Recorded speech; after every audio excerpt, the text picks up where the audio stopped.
Shalom Alaikum Bapak Ibu Saudara-saudari yang dikasihi di dalam Tuhan. Kita bersyukur karena kita bisa berjumpa kembali di dalam pembelajaran firman Tuhan kali ini. Sebelumnya kita berdoa. Bapa, kami bersyukur untuk waktu ini. Kami akan belajar firman-Mu. Biarlah Roh Kudus yang menolong kami sehingga kami sanggup memahaminya. Terima kasih Bapa. Dalam nama Tuhan Yesus kami berdoa. Amin. Bapak Ibu Saudara-saudari yang dikasihi dalam Tuhan, hari ini Rabu 30 Juni 2021 kita akan belajar dari 1 Korintus pasal 16 ayat 13. 1 Korintus pasal yang ke-16 ayat 13. Judulnya adalah hadapi tantangan dengan sikap yang benar. Hadapi tantangan dengan sikap yang benar. Yang saya maksud dengan tantangan di sini adalah kalau jemaat di Korintus itu adalah pengajaran dan juga bahaya perpecahan. Bahkan ya sudah sedikitlah kelihatan itu perselisihan dan perpecahan. Jadi baik ada pengajaran-pengajaran yang menjadi tantangan maupun juga perpecahan. Tapi kalau kita zaman sekarang bukan hanya itu, bisa ditambah ya, bisa diperluas. Bukan hanya masalah pengajaran, bukan hanya masalah perpecahan, tapi juga masalah penyakit, masalah ekonomi, masalah keuangan.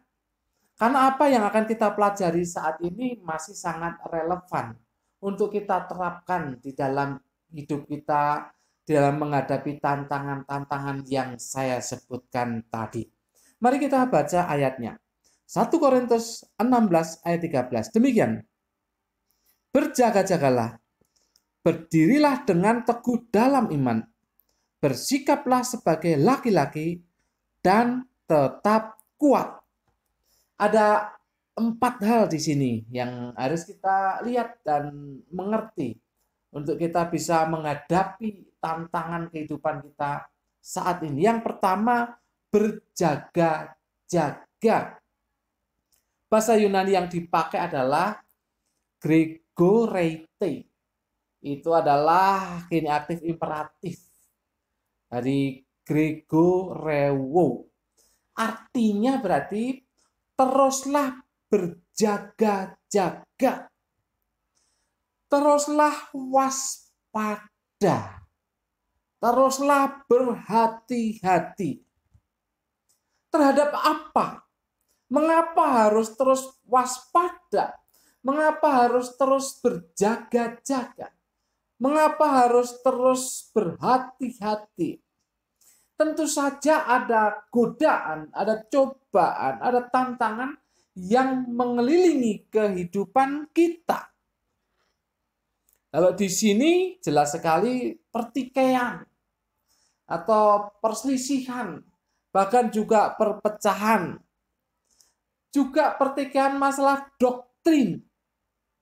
Juga di dalamnya ada kejahatan, ada kekacauan, ada guru-guru palsu. Nah, itulah yang ada di sekeliling jemaat di Korintus. Oleh sebab itu, teruslah berhati-hati. Teruslah waspada supaya tidak dikalahkan atau dijatuhkan oleh godaan, bahaya-bahaya, pencobaan itu tadi, pertikaian doktrin, kejahatan, kekacauan atau oleh guru-guru palsu. Maka teruslah berjaga-jaga.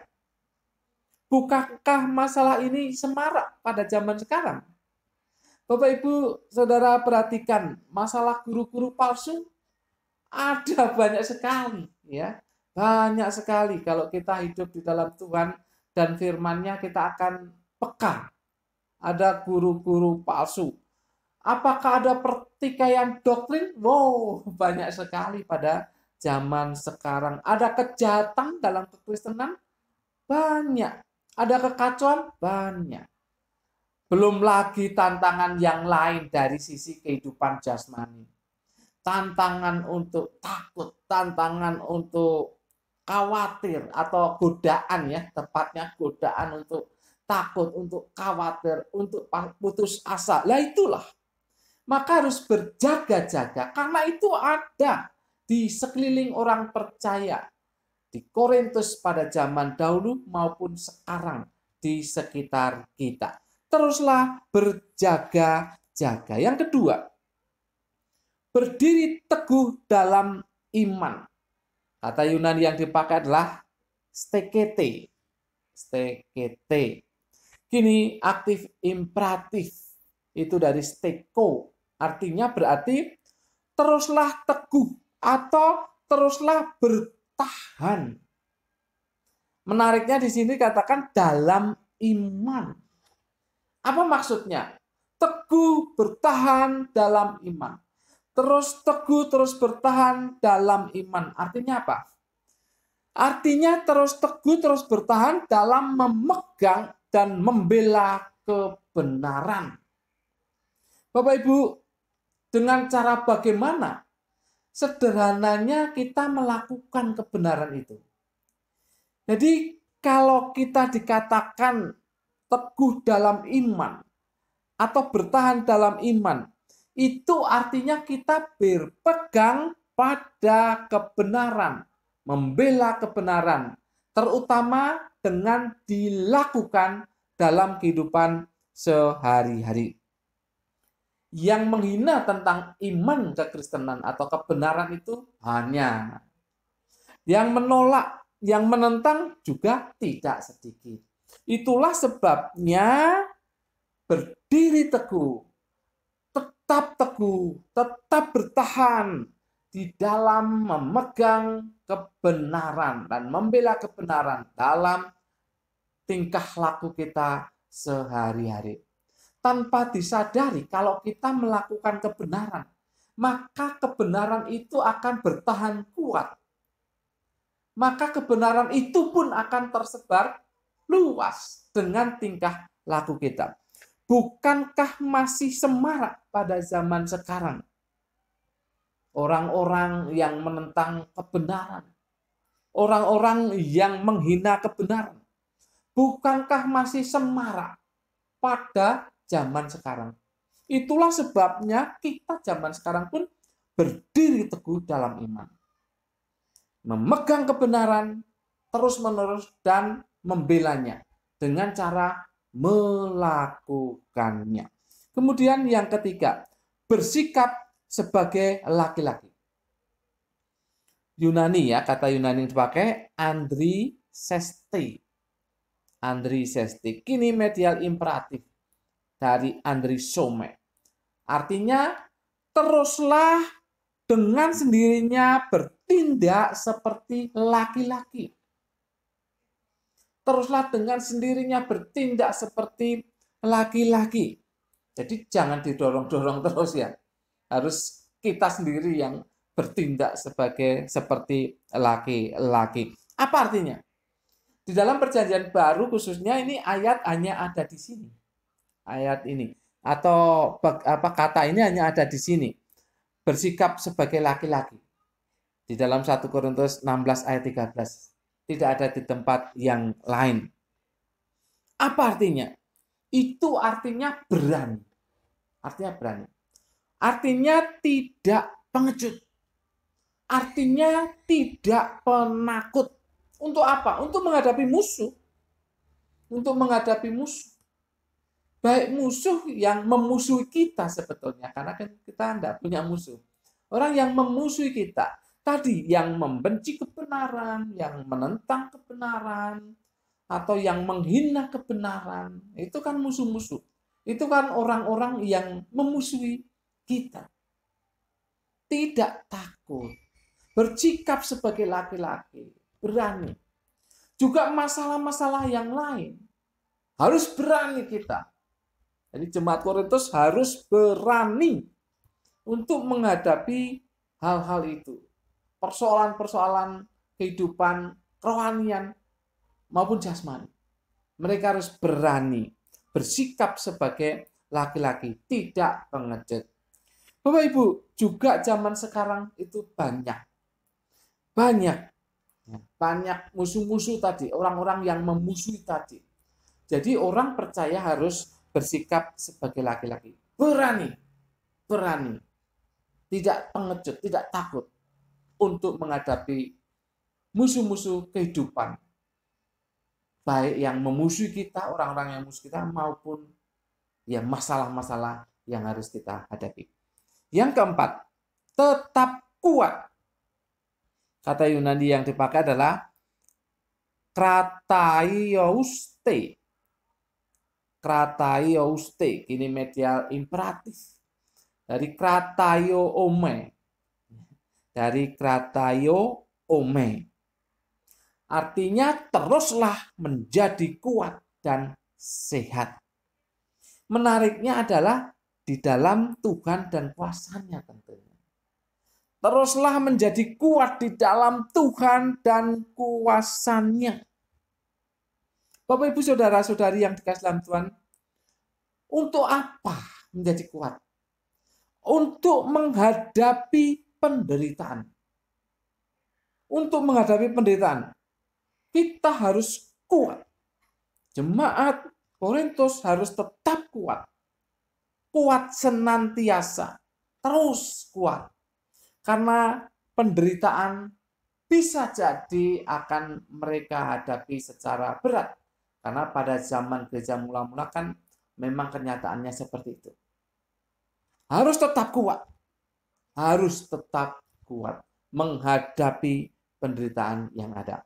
Bapak, Ibu, Saudara-saudari yang dikasihi dalam Tuhan. Apa yang bisa kita terapkan? Lihat bahwa kini pun ada masalah. Saat ini pun ada doktrin-doktrin yang ya menurut kita, menurut saya lah gitu ya, kurang tepat. Ada musuh-musuh kehidupan. Ini situasinya memang kita hadapi. Kita hadapi. Ada masalah, ada persoalan doktrin, ajaran-ajaran sesat, guru-guru palsu, musuh-musuh kehidupan, itu ada dan kita hadapi saat ini. Oleh sebab itu, waspadalah. Waspadalah atau berjaga-jagalah.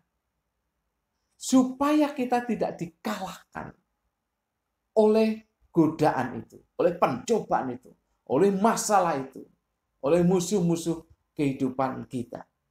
Kita tidak dikalahkan. Karena kita tetap waspada. Tetap waspada, tetap berhati-hati. Tetap berjaga-jaga. Kemudian yang kedua, tetap punya iman. Tetap punya iman. Selain waspada, Anda dan saya harus tetap punya iman. Apapun situasi yang kita hadapi. Apapun tantangan yang kita hadapi. Mau tantangan tentang doktrin, tentang perpecahan, tentang pertikaian, tentang masalah kehidupan ini, kita harus tetap punya iman. Berpegang pada iman kita. Yaitu dengan melakukan kebenaran di dalam hidup kita. Itu yang sanggup membuat kita kebal terhadap serangan, tantangan, godaan tadi yang hendak menyerang, menjatuhkan kita. Kita kebal karena kita melakukan kebenaran. Itu menjadi kekuatan iman kita. Selanjutnya kita harus berani. Harus berani. Kalau Anda takut menghadapi masalah, kalah sudah.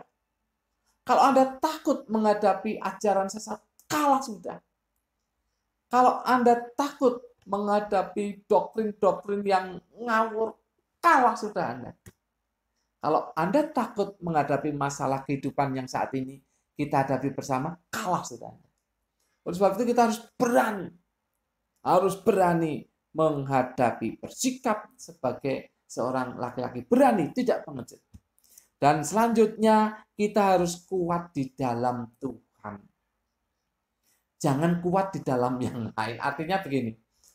Jangan kita mengandalkan semua yang kita punya dan ya miliki apapun juga itu untuk menghadapi persoalan. Kita akan kalah, kita kuat di dalam Tuhan. Itu hanya sarana-sarana saja. Tetapi kekuatan kita adalah di dalam Tuhan. Kalau kita tidak kuat di dalam Tuhan, wah repot. Kita harus kuat di dalam Tuhan. Karena Tuhan yang menopang kita, yang menolong kita.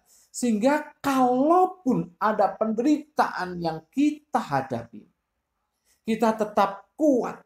Kita tetap kuat. Maka kita bisa melangkah. Ya, setapak demi setapak. Nggak usah selangkah lah. Setapak demi setapak asal maju. Tetapi itu bisa terjadi kalau kita kuat di dalam Tuhan. Penderitaan macam apapun tidak bisa menghalangi langkah kehidupan kita. Karena kita kuat di dalam Tuhan. Karena Tuhan sendiri yang menguatkan kita. Mari Bapak Ibu Saudara-saudari yang dikasihi dalam Tuhan. Di dalam menghadapi situasi yang semacam ini. Di dalam menghadapi masalah kerohanian iman ataupun masalah jasmani. Mari kita hadapi tantangan itu semua. Mari kita hadapi masalah itu semua dengan sikap yang benar. Selalu berjaga-jaga, berdiri teguh di dalam iman, bersikap sebagai laki-laki yaitu berani, tidak pengecut, dan tetap kuat di dalam iman, di dalam Tuhan. Artinya kita mengandalkan Tuhan. Amin. Mari kita berdoa. Terima kasih untuk firman-Mu ya Bapak, kami bersyukur karena Engkau sudah menolong kami. Kiranya Roh Kudus menolong kami untuk merenungkannya, bahkan juga untuk melakukannya. Terima kasih, dalam nama Tuhan Yesus kami berdoa. Semua yang percaya katakan amin. Tuhan memberkati Bapak Ibu, saudara-saudari senantiasa